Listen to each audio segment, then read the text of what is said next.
Shruti Smriti Purananam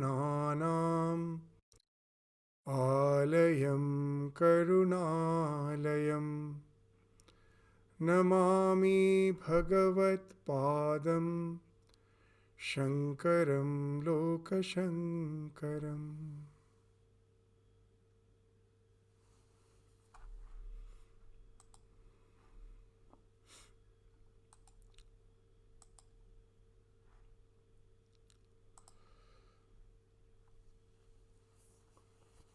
So, in the last class, we were studying the sixth verse, the sixth sloka of the Vivekachudamani, the sixth and the seventh. These two slokas just highlights that self-realization is the means of liberation. As a means of liberation, only self-realization can enter in liberation. So just as a nutshell, the sixth verse we studied, what it speaks of. Vadantu shastrani yajantu devan kurvantu karmani bhajantu devataha atmaikya bodhena vinapi muktihi na siddhyanti brahma shatantare api. Vadantu shastrani, that let people go on quoting scriptures. Yajantu devan, they may sacrifice to the gods. Kurvantu karmani, let them perform rituals and worship the deities. Bhajantu devata. But all those are of no avail if they all doesn't lead to the realizations of one's identity with the Atman. Atmaikya bodhena vinapi muktihi na siddhyanti brahma shatantare api. So that even in the lifetime of 100 Brahmas, you can know it for certain that there cannot be any mukti. We can go on, we will be going on in the process of transmigration, birth after birth, but that won't in any all these practices won't entail in liberation unless they lead to the idea, unless they lead to that realization of one's innermost self as the Atman, the realization of one's identity with the Atman. So they are all the means. Here in no way Shankaracharya is decrying the study of scriptures, the worship of the devas, performing philanthropic activities. He is not in any way decrying them. He is not against them. But we shouldn't just be satisfied with them. So they are the means, not the end.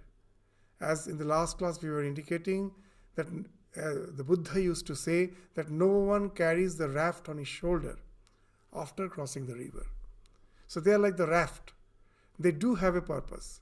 As long as we are in the process of transmigration, they are the means to which we can transcend that. So they are the raft. But their utility is no more there once you have transcended this flow of transmigratory existence. So born beyond that. As Swami Vivekananda used to say, that it is good to be born in a church, but it is horrible to die there. As Sri Ramakrishna used to say, that a sapling do need fencing. But when the tree has grown, the fencing is of no use. So they all are like that fencing. They help the growth of the plant. They help the growth of the spiritual sapling. But once the sapling has grown, once you have realized your identity with the self, know it for certain, all those in no way is going to help you to attain the ultimate liberation. So for the liberation, the prime factor, the prime faculty which is required is yearning. That unless you have that yearning to realize the self, as Sri Ramakrishna used to say, that yearning is like the red hue of the sky at the dawn. So when you see that red hue, you know that the sun is about to rise. So when you really have that tremendous yearning for the realization, know it for certain, it is just waiting for you, just like a fruit in your hand, as Shankaracharya has indicated in many places in his scriptures. It is just like Karatala Amalakavat. This fruit which is in your hand, it is as palpable as that. So that's that idea in elaborate way we were studying in the last class. So we just have a synopsis of the idea to just indicate the fact that in no way all those practices have been decried by Shankaracharya. He is just saying that we shouldn't just keep our life restricted within that practices.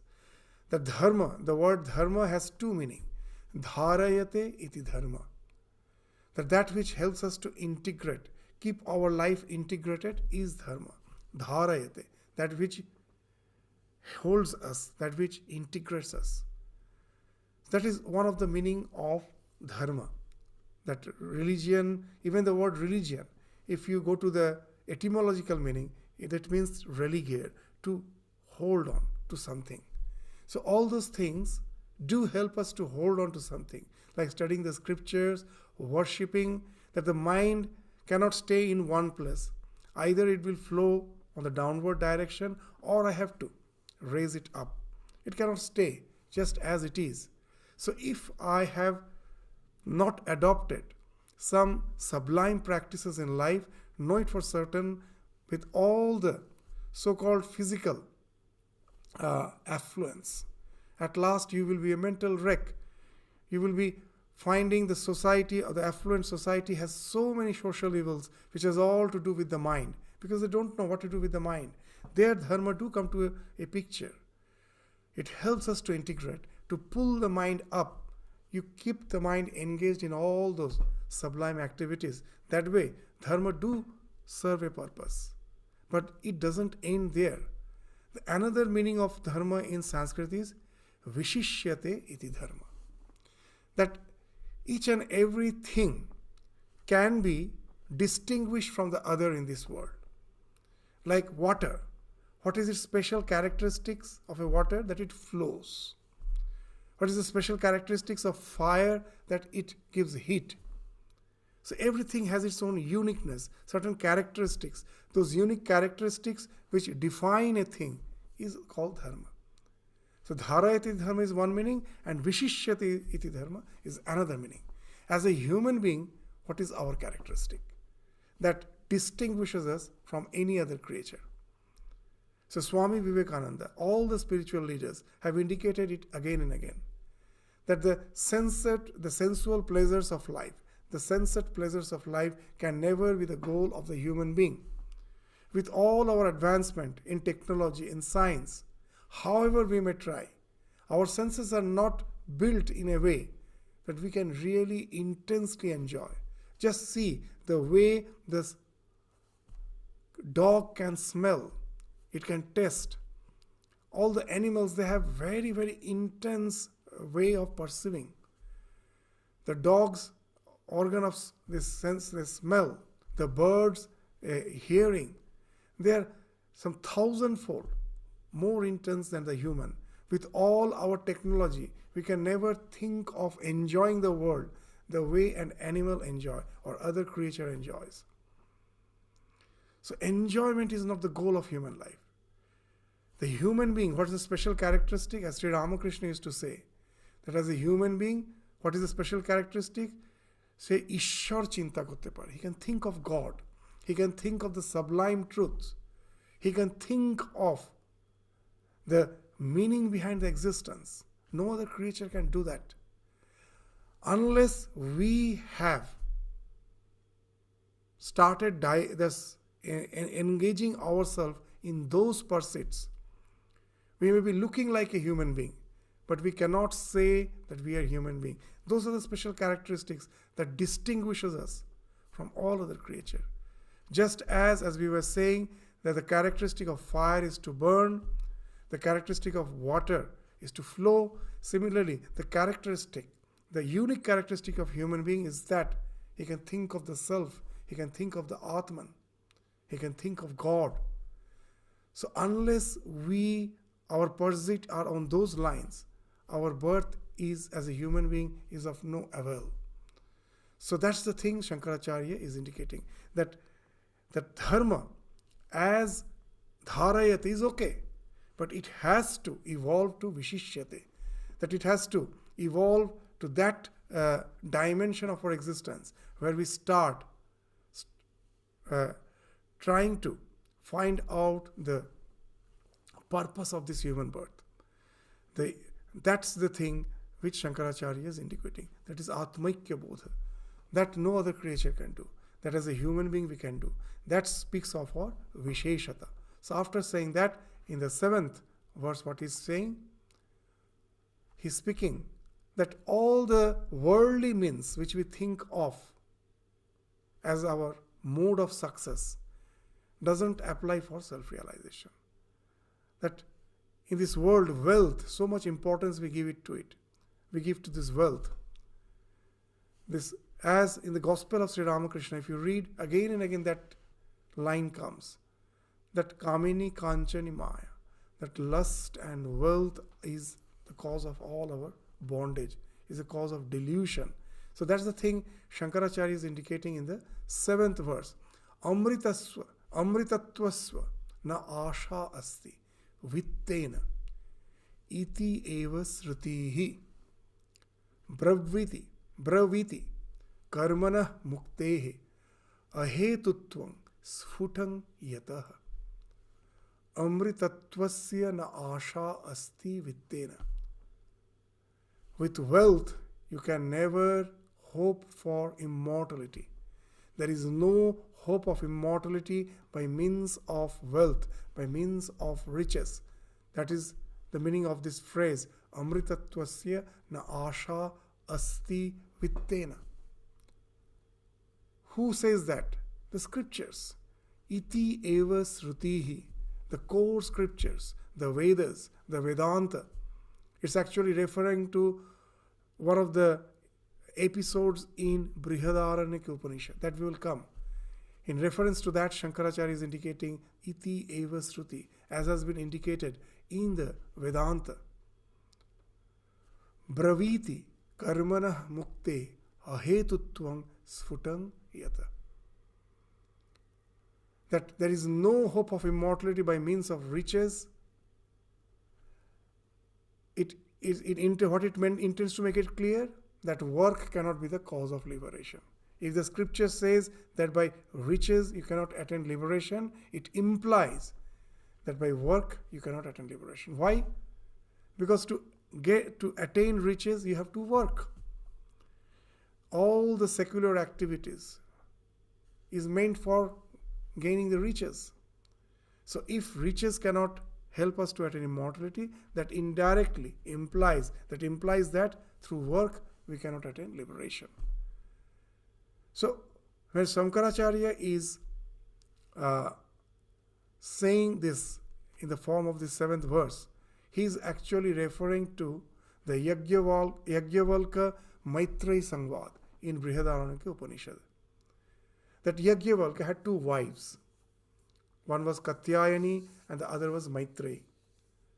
And now when he advanced in his age, he was getting old, Yajnavalkya.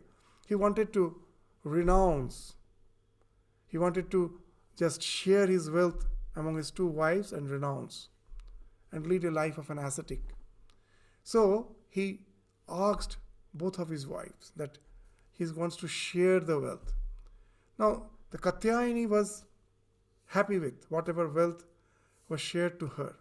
But when Yajnavalkya asked Maitreyi that he wants to share the wealth, half of the wealth to her.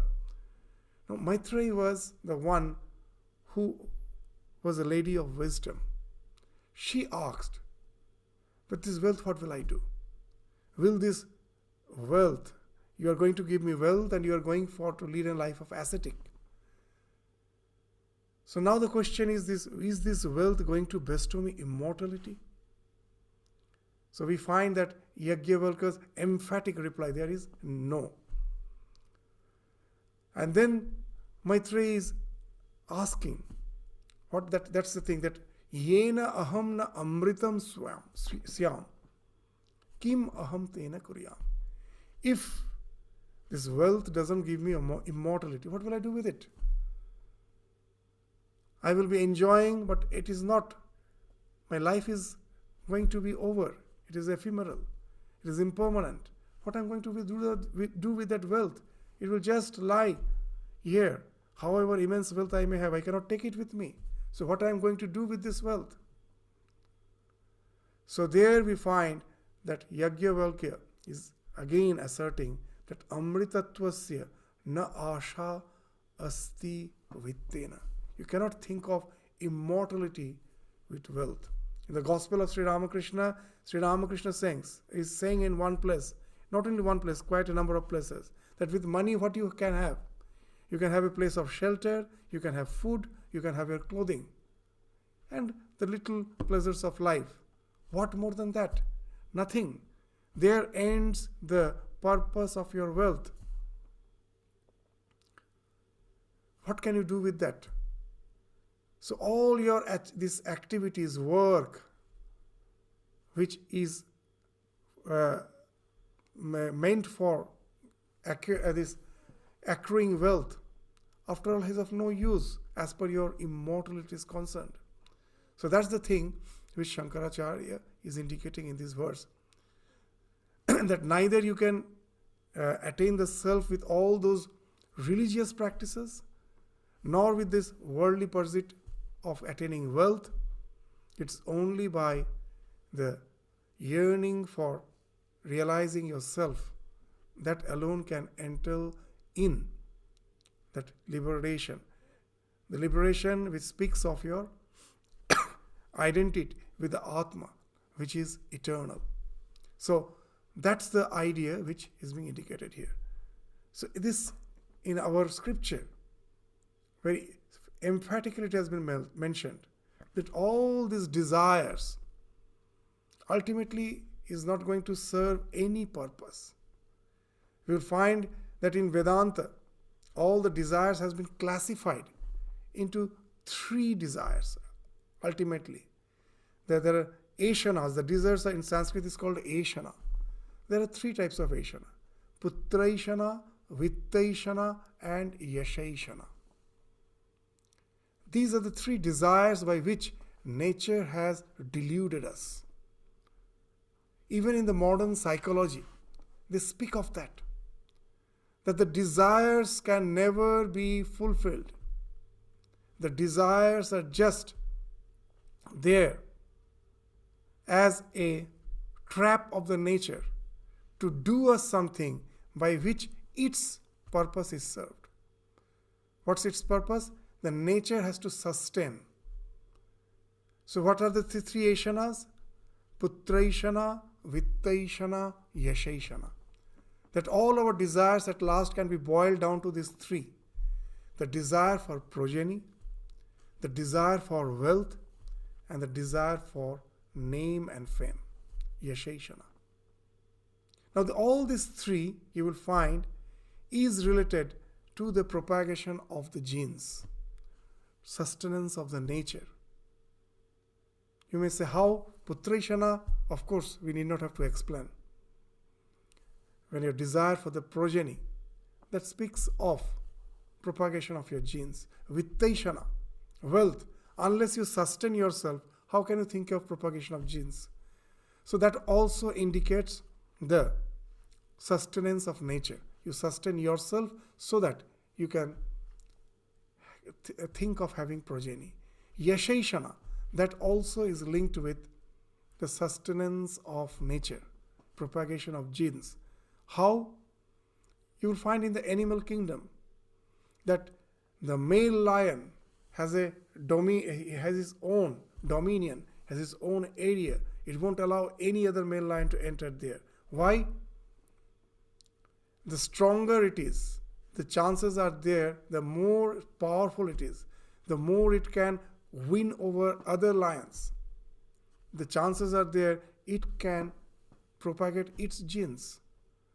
So this projection has to do with the propagation of genes. Even in the human life, all education attainments at last is to get a suitable life partner. So you're projecting. So all these three ashanas, desires have something to do with the propagation of the genes. And you will find a wonderful thing, that when these desires are fulfilled, why we go after desires? Because they give us happiness. We feel ecstatic the moment any creature is going to fulfill this desire. The moment he fulfills, it leads to some type of ecstasy. Now, if you try to find the nature of happiness, you will find a wonderful thing, that the moment the desire is fulfilled, it leads to an ecstasy. But it evaporates immediately after that. The second truth is, it immediately evaporates. Why it evaporates? After taking food, if you are always ecstatic, you won't take food again. So it has to evaporate. So it evaporates. The third truth is, we always are lured by the ecstasy. We forget that it will be evaporated. Throughout your life, you will find that that if you think of your childhood, you will find it is always the golden. It's always nice. The past is always golden. What happens? Our memory is selective. All the struggles we easily forget. All the good things, when we have attained some of our desires, we were happy, that we remember. Because nature has equipped us that way. If you remember the struggles too much, you won't endeavor. So the nature has built us in such a way that we easily forget the struggles, the hurdles which we have faced. We only remember the happiness which we get in achieving any goal. So that's why you will find past is always golden. And another thing you will find, that in our pursuit for the pleasures of life, whenever we are pursuing something, when we are pursuing, there is a sense of happiness and adventure. The moment you get it, or the moment you are enjoying it even, sometimes you will find that you have already reached the plateau. It's flat. Why? Because the nature, once it has motivated us to do this thing. And when you are on the act, from the morning you were planning, you will go to the restaurant in the evening with your friends and enjoy a nice dish. You were so ecstatic throughout the day, you were feeling so happy. But when you are already in the restaurant, you are sitting with all, you will find already you have started feeling bored. You are not enjoying the way you thought you will be enjoying. Why? Once the nature have motivated you to be in the act, its work is over. So it doesn't give you any more happiness. So if you see the nature of happiness, which comes from the pursuit of the sense pleasures of life, you will find what is happening. That happiness is always evaporating. The nature has devised the happiness to make a certain thing, do certain thing by which it is sustained. The nature in no way has the intention to really give us happiness. But we are lured. We are going on life after life doing the same thing. If you really try to find the nature of happiness, in another way we can find that happiness, if the nature cannot give us happiness, from where that happiness really comes? Vedanta says that it comes from the self and self alone. The nature doesn't have the capacity to give happiness. It advertises a lot, but it doesn't have the capacity to give happiness, because happiness is something which cannot be attributed to nature. The self is Satchidananda Swarup. Sat Swarup, Chit Swarup, Ananda Swarup. If you try to find the nature of happiness, which comes from the pursuit of wealth, from the pursuit of the sensuous pleasures of life, what will you find? That when I am in the pursuit of the so-called desires, there is no happiness. But the moment I get it, there is happiness. What it speaks of? It is the desires that never give us happiness. It is the desirelessness. The moment I get my desire, there was no desire in my mind, then the happiness came. How it came? That Swami Vivekachudamani gives that example again and again. These examples are wonderful. It really dives deep into the nature of happiness, gives us a very clear idea that what this happiness is. Just he's saying our mind is just like a lake. All our desires, thoughts are like the waves on it. We find that when the lake is turbulent, it has a lot of waves. I cannot see the bottom of the lake. But when the lake is calm, the water is clean and there is no wave, I can see as if the bottom of the lake. Swamiji in Raja Yoga is giving the example that our mind is like the lake, and the bottom of lake, the behind the mind is the self. The self resides there. It is Sat Chit Ananda Swarup. What it speaks, Sat Swarup speaks, it is always there. It was, it is, it will be. In Sanskrit, the Sat, the truth, is that which never ceases. It was, it is, it will be. The self is Sat Swarup. It is Chit Swarup. It is not only something which is eternal, but it is conscious. It is conscious about its existence. It is Chit Swarupa. And it is Ananda Swarupa. What is Ananda speaks of? That the joy which has as such no interruption. It is unceasing joy. Now, what that is speaking of, that if there is unceasing joy, why don't we feel it in our life, if that's the self? So Swamiji is saying a very interesting thing, that in that example, that the mind has the capacity to do selective filtering. That as long as I'm alive, I'm aware of the fact that I am. That amness speaks of the Satswarupata, the idea, the awareness that I am. This amness speaks of the Chitswarupata. I never forget that. Whether I am happy or whether I am in distress, I know I am. So Satswarupata, Chitswarupata never gets filtered. Even when the waves are there in the mind, they never get filtered. I am aware of that. But the waves of the mind has a capacity of selective filtering. The Ananda Swarupata, the bliss factor, that gets filtered. When I am in pursuit of something, there is no bliss. Mind has thousands of waves, and suddenly I have an intense desire for something. Other waves are all shadowed by a single wave. I want the latest model car. I want this. All other desires have vanished for the time being. Only one desire is there. A huge wave is in your mind in the form of the desire for the car. Now, through your endeavor, through all your work, at last you manage to get it. The moment you get it, you feel extremely happy. What has happened? The moment I get it, for the time being, there is no wave. Because all the small desires were engulfed by this huge desire for having the car. The moment I get it, there is no desire. For the time being, there's a let go has ensued in the mind. The mind is calm. And then that selective filtering factor is no more there. The moment the mind is calm, now the bliss comes from within. It wells up. It is already there. It is not something the external world which has the capacity to give us happiness. It was already within.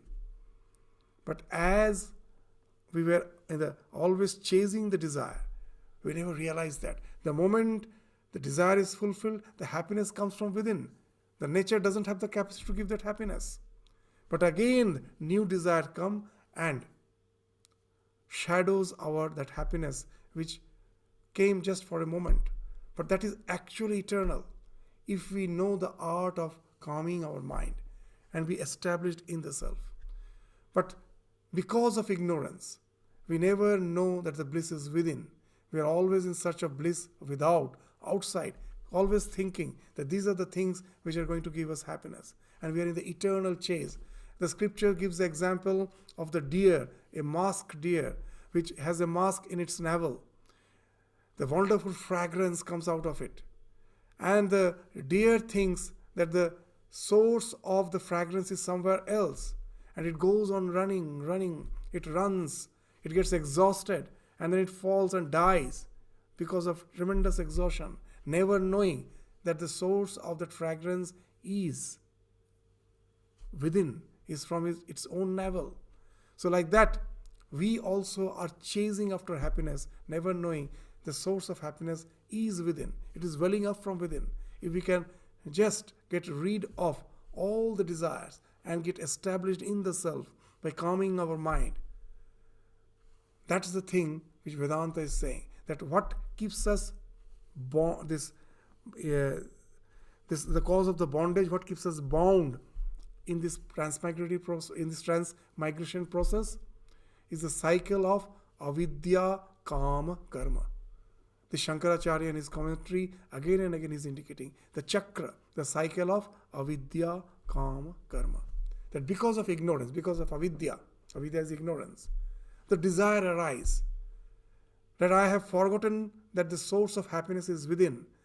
That self is all fulfilled. The self is having no desire. It is ever fulfilled. But as I forgot my real nature, I think it is the external world which is going to give me happiness. From that, the karma, the desire arises. From that comes karma. To attain that desire, I have to act on it. And this cycle of avidya, kama, karma, this desire leading to action, again new desire, leading to action, and all this is because of that ignorance. This goes on life after life.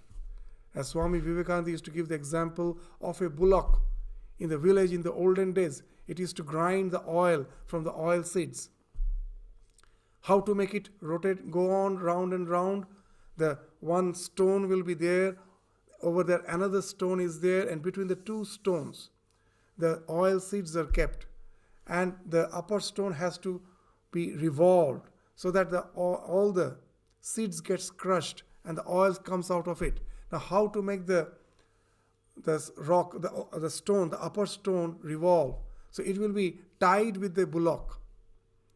Now, how to make the bullock move round and round? So what they used to do, they used to just tie a bamboo on the head of the bullock, and in front of the bamboo they will hang a few straws. And this bullock is constantly chasing to have those pack of straws. But it never gets. The more it moves forward, the bamboo which is fixed and where the straws are hanging, it also moves forward and it goes on revolving round and round. Swami Vivekananda is saying our condition is like that bullock. All these Aishanas, Putraishana, Vittaishana, Yashaishana, our pursuit for wealth, for progeny, for name and fame, is just like that straw. And we are chasing life after life, going round and round, till we realize that the source of happiness is within, source of fulfillment is within, and then only this chakra can stop. And that's what Shankaracharya is emphatically indicating by saying that with vitta, with wealth, there cannot be any immortality. With work, there cannot be any immortality. Immortality is attained only when one realizes the self as the essence of his being. So that's the thing which Shankaracharya indicates in the 6th and the 7th verse. Now from the 8th to the 15th verse, Shankaracharya will be speaking about the means to self-realization. What is the way of self-realization? So 8th sloka. What it is saying? What is saying? Ato vimuktai prayateta vidwan sanyasya bahyartha sukhasprihasan santam mahantam samupetya deshikam tena upadishthartham samahitatma. So as wealth cannot give us liberation, as all those religious do's and don'ts, all the bounds within which a religion keeps us cannot give us liberation, then what's the way? So therefore a man of learning should strive his best for liberation. Ato vimuktai prayateta vidwan. How? Having renounced his desires for the pleasures of the external objects. Sanyasya, bahyartha. Bahya means external. Sukha spriha. The spriha means this desire for pleasure. By its communion with the external objects, by coming in contact with the bahya, the external objects. He has to renounce that.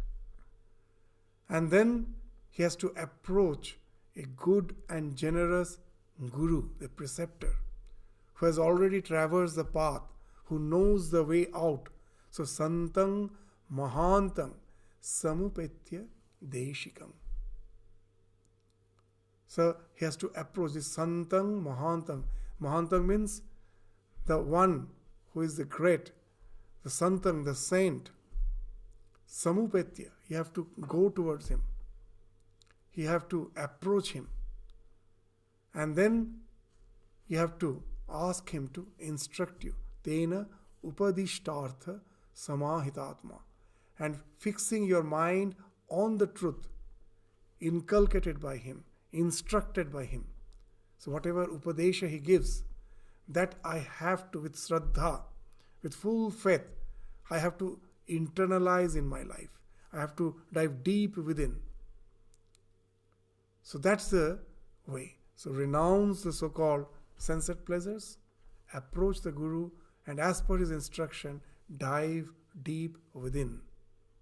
So this is the first thing which he is saying in the 8th verse. So everything is a reflection of the Upanishads. As we have studied in the Upanishad, what? That the Paranchi Khani, Vyatrinat Swayambhu, Tasmat Parang Pashyati, Na Antaratman, Kaschid Dhira, Pratyagatman Aikshat, Avritta Chakshu, Amritatvamichan. This Sanyasya Bhahyartha, this idea is in the Upanishad. That Paranchi Khani Vyatrinat Swayambhu. Swayambhu is the Lord.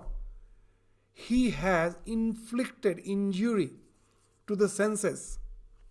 Khani is the senses. Kha, it speaks of ears. And it is plural. It means all other organs of perception. The eyes, the ears, the organ of smell, the touch, the taste. All these 5 senses has been indicated by the word Khani. And Vyatrinat, Swayambhu, he has injured them in such a way. Tasmat Parak Pashyati. We always look outwards. The senses has been inflicted. The injury has been inflicted in such a way that it looks outward. It's a poetical expression. It never looks within. Tasmat Parak Pashyati. Parak means outside. These 2 words in Sanskrit. Parak means moving out. Pratyak means moving within. So these 2 words are there in this sloka. Tasmat Parak Pashyati. He always looks outward, not within. Kaschid Dhira. A few calm soul. Dhira, the calm one, the intelligent one, the one who has known that it is only by getting identified with the self one can attain immortality. So such a person is a Dhira. Pratyak Atman. See, the Parak is outside. Pratyak is within. Pratyak Atman Aikshat. He now dives Pratyak within to see the Atman that is within. Pratyak Atman Aikshat. Aikshat means to see. Avritta Chakshu. He closes his eyes. Amritatvamichan. To attain that immortality. So we give an example sometimes to explain this sloka of a jail. If you go to any jail, you will find there are 2 gates. And these 2 gates never open together. When you are just standing outside the external gate, the security who will, if he allows you to enter, that if you have the permission to enter, the security will first ensure that the inner gate is locked. This is for the security measure, that no one can escape. The inmates of the jail may take it as a chance to escape when the door is open. So what they do, there's 2 gates. They first ensure that the inner gate is locked, then only they will open the outer gate. Now you are allowed to enter between the 2 gates. Before entering the inner gate, first they will lock the outer gate, and then they will open the inner gate. So these 2 gates are never opened together. So know it for certain, our human body is also like that jail.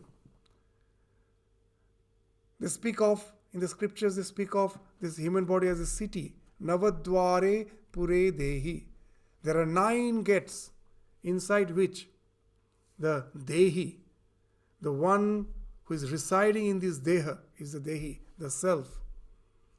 The self who is residing in this body, which is like a city with 9 gates, is residing there. We are never aware of it, Why? Because the self which is residing in the heart, there is another door which is always closed. This door remains always closed as long as these outer 9 gates are open. What are these 9 gates? The 2 eyes, 2 ears, 2 nostrils, 6, mouth 7, the organ of excretion, the organ of procreation, 9, total 9. These are the 9 outlets.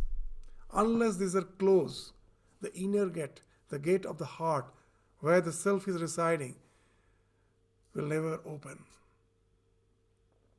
Angushtamatra Purusham Antura. There's that the scriptures are so much full of this cryptic description of the self, that he's just like this size of a small a thumb sitting in your heart. So you will find this allegory finds expression in the architecture of all the temples. If you go to any of the Indian traditional temples, that if you go to the sanctum sanctorum, where the deity is, the Garbhagriha, the Nata Mandira is very big, but when you go to the Nat Mandira where all the people assemble, that is quite big. But the place where the deity is very small. And the traditional temple, you will find that sanctum sanctorum has 9 gates.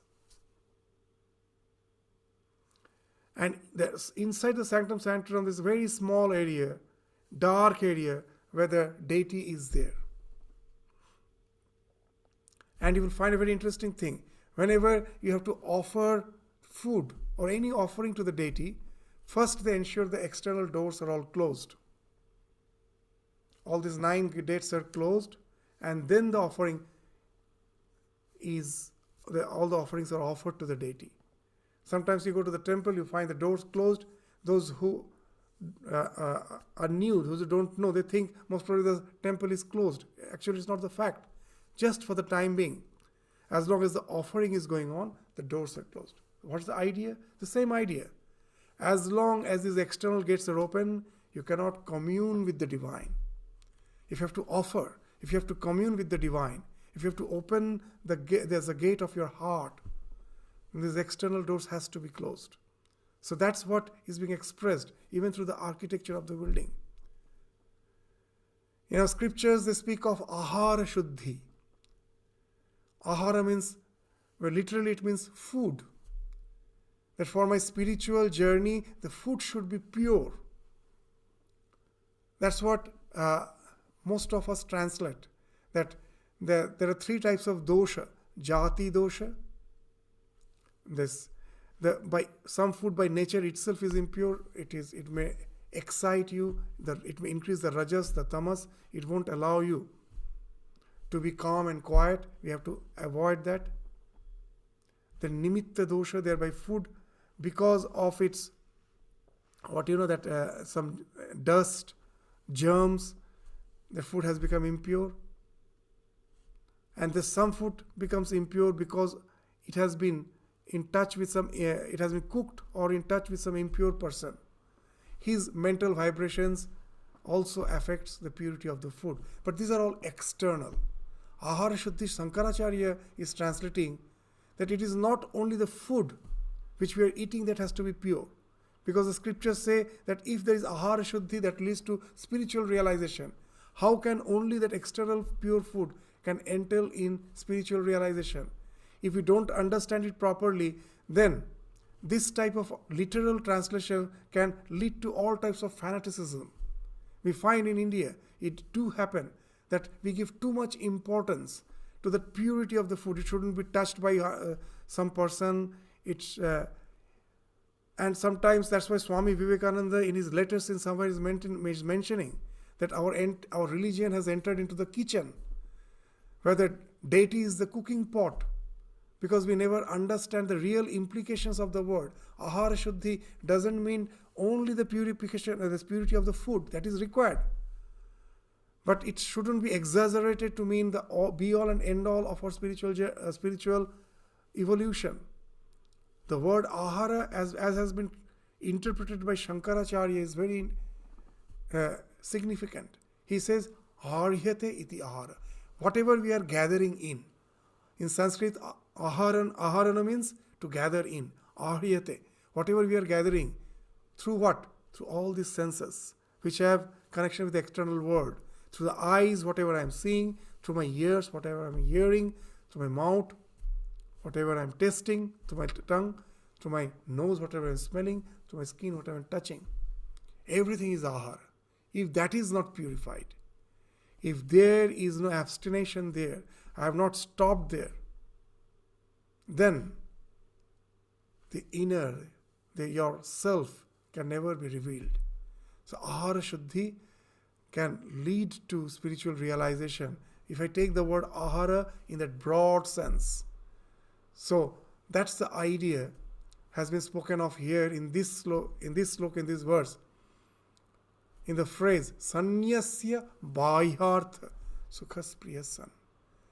By renouncing the pleasure which comes from the contact of the external objects with the senses.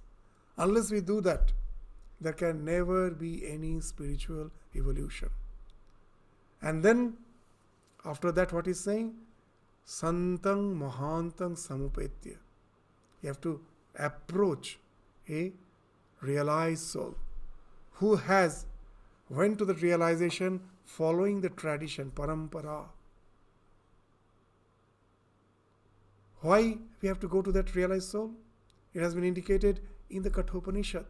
Uttishtata, jagrata, prapya varan nivodhata. Because I have to arise from this deep slumber of ignorance. That is uttishtata, jagrata. And once I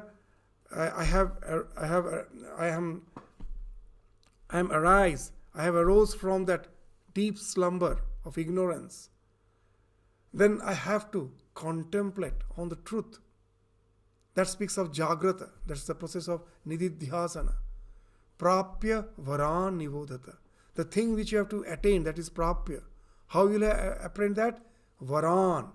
This varan means this santang mahantang, the great ones.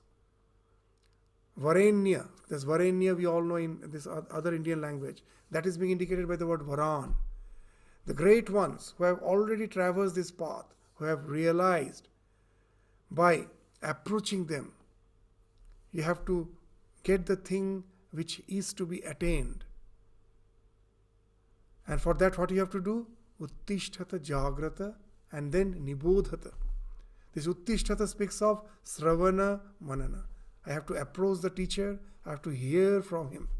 The truth, spiritual truths, the process of evolution, the way to that goal, I have to hear.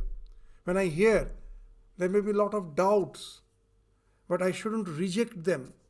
I should have Shraddha, that faith, that what he is saying must be true.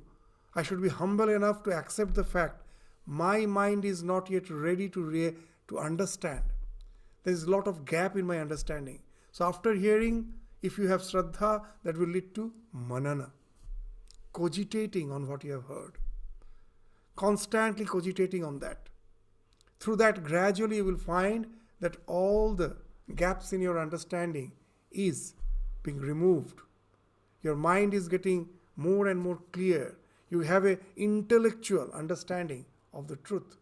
But it doesn't end there. This intellectual understanding of the truth should lead to nibodhata, this nididhyasana, constantly cogitating upon that truth, to internalize it, to make it a way of your life. And that alone can take you to that ultimate realization. So just see that the entire thing, the spiritual gamut that he is speaking of in the 8th sloka.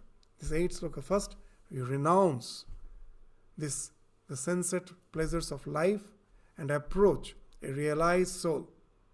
And then listen to his instructions with full faith, by knowing it for certain that what he is saying is for my good and good alone. If I follow it, that is going to give me the ultimate fulfillment. That type of faith should be there. With faith, when I hear and then I try to understand the truth, that first all the misunderstanding falls off, an intellectual conviction develops, and then I go on meditating on that conviction. And that leads me to that ultimate spiritual realization, where I find that this body-mind complex is just a flow. It's not the real me. It's my wrong identification with it. Because of that, I am going through this process of transmigration. I am the self who is the witness of it. Once I get identified with it, by following the instructions of the Guru, that alone can take me to that ultimate realization. So the means of self-realization is the 8th sloka, is these two things he is speaking. That renounce the external world, approach the spiritual Guru. And then in the 9th sloka, what he is saying, it is again, we will find, he has actually taken from the Shrutis, from various, the Shrutis and the Smritis, very Upanishads, Bhagavad Gita, the ideas he has taken and made it a nice garland in the form of Vivekachudamani. What he is saying in the 9th sloka, Uddharet Atmanat Atmanam Magnang Sansara Varidhau Yoga Rudhatvam Asadhya Samyak Darshana Nishtaya. So by attaining the state of Yoga Rudha, Arudha means to climb. The one who has already climbed is no more, it is not just a process. To go to that state where your endeavor is over, that's the state of Yoga Rudha. Arudha, you have already attained. So the one who has attained that state, Yoga Rudhatvam Asadhya. By attaining that state, one should recover oneself by one's own self. Atmanat Atmanam Uddharet. No one can help me out of this bondage. No one can help me to get liberated. I myself have to do. As Shankaracharya in some other place saying that when you are hungry, others eating food is in no way going to satiate you. You have to take your own food. Your hunger has to be satiated by yourself. If someone else, if a guru takes food, that is not going to help you. So after speaking that you have to approach Guru, we may have that idea that, oh, then Guru will help me out and in getting liberation. Yes, he can give me the food. He can, as Sri Ramakrishna in the Gospel is saying that, oh, just see my ill fate. What is his ill fate? That he really wants that people should get liberated. What he's saying allegorically in the Gospel, that I have to cook the food and then I have to just serve it. And after serving it, now I as if have to just helping him to get it to be fed. I have to feed him and he won't swallow. What can I do? So Guru can just help us in so many ways. He can prepare the food, he can serve, but it is we who have to eat. It is we who have to swallow. So that's why after saying that you go to the Guru, here he is saying that at last it is you who have to recover yourself by your own self. You have to attain the higher self by renouncing the lower self, Atmanat Atmanam. That the self which is immersed in the sea of birth and death, Magnam Sansara Varido. What's the process? By means of devotion to the right type of attachment. Samyak Darshana Nishtaya. Samyak, that right type of attachment. Darshana Nishtaya. Attachment to that right thing. So we are already attached to something. But when we renounce this, doesn't mean something negative. We are renouncing this so-called worldly attachment to get attached to something which is higher. So it is something positive, it is not negative. So this idea actually is in the Bhagavad Gita, from where Shankaracharya has compiled two of the Gita slokas he have referred to compile this sloka. It is the fourth and the fifth sloka of the sixth chapter of Bhagavad Gita. In the fourth sloka of the sixth chapter, what it is being stated? That Bhagavan says, Yadahi nendriyartheshu na karmas swa anusajjate sarva sankalpa sannyasi yoga rura taduchyate. This word yoga rura comes from there.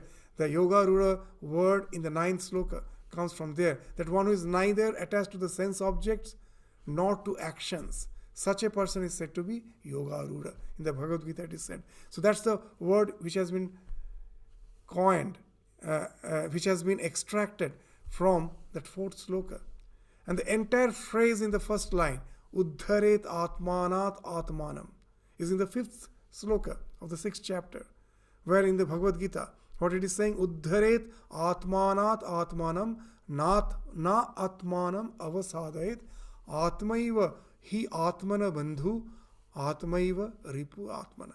Yourself can be your best friend, yourself can be your enemy. You should know to raise the self, the higher self, by conquering the lower self. That is Atmanat Atmanam. What it is speaking of? That our lower self, what it speaks of?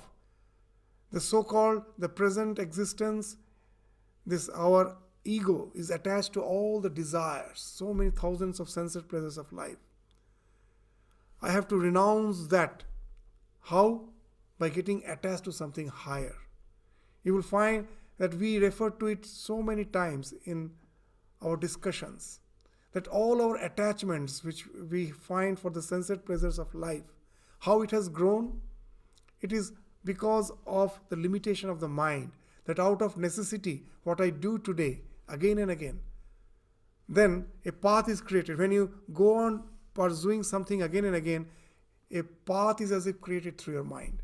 In a park, which is all green, you take a certain route for your morning walk, and after a few days you find that as all are walking through that route, the grass has dried up and a road has been created. Similarly in the mind, a road is created when you traverse again and again the same path. At the beginning, out of necessity you are traversing. After some time, when the path is formed, because you are traversing again and again, now you forget the necessity. Just to traverse becomes your obsession. All our likings have developed that way.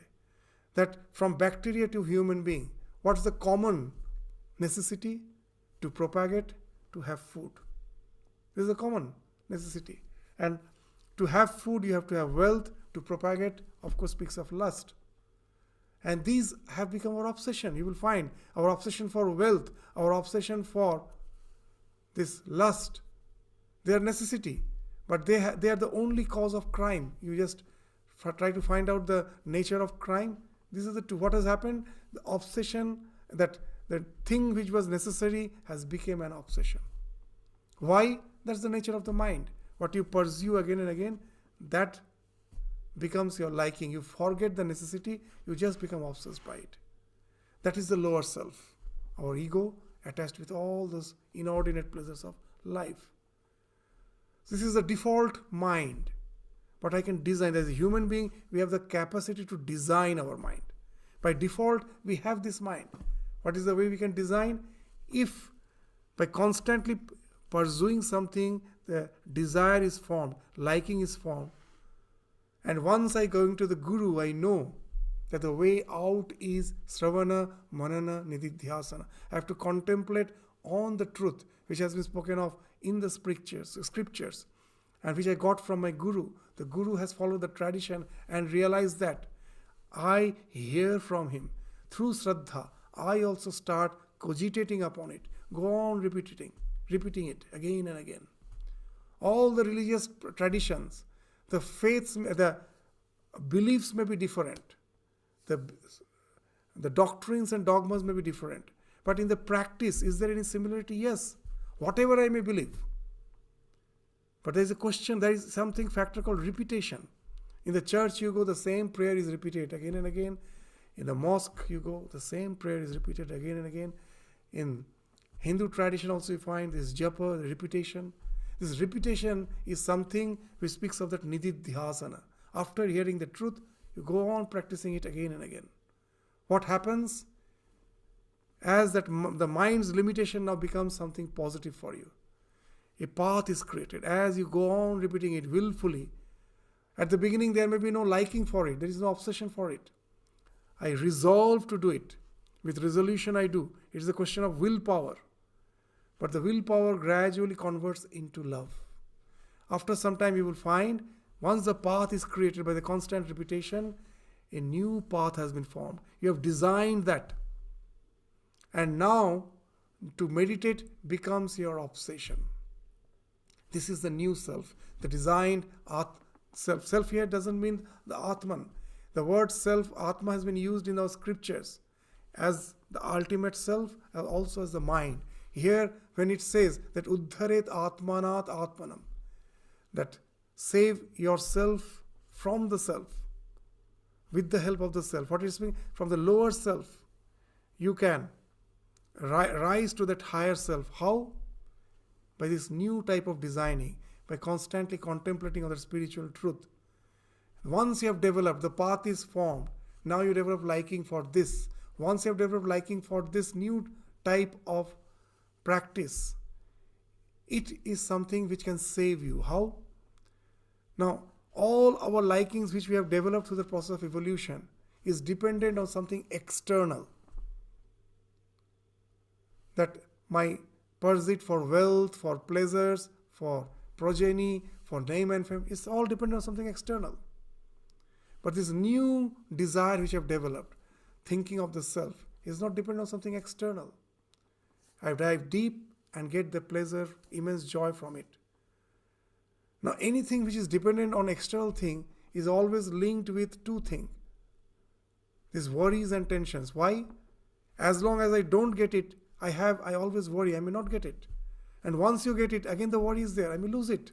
Whether it is wealth, whether it is name and fame, whether it is power and position, whatever it may be. I may not get it, once I get it, I may lose it. But this new desire which you have developed, you are not going to lose it anymore. It is something which is internal. No one can take it away from you. As the song of Mirabai goes, Kharche nahi koi, chor na leve, dina dina varata savaya. No thief can steal it away from you. There is no expense of it.